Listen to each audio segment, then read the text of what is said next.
যতজন হারাম কামাই করে কার জন্য করে? ছেলে সন্তানের জন্য করে। নিজের জন্য হারাম কামাই কেউ করে না ভাই।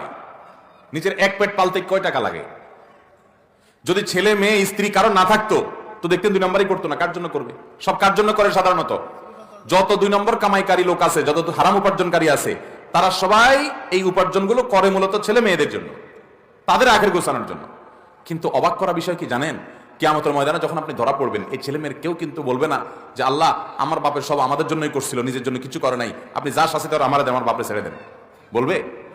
আল্লাহ কোরআনে বলছেন ইয়াউমা ইয়াফিরুল মারউ মিন আখি ওয়া উম্মিহি ওয়া আবি ওয়া সাহিবাতিহি ওয়া বানি লিকুল্লি ইমরিইন মিনহুম ইয়াউমা ইদিন শাআনুই ইউগনি।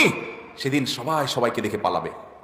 মাকে দেখে সন্তান পালাবে, বাপ তো পরের কথা, যে না জানি আমাকে এসে ধরে কোনো আমলের জন্য।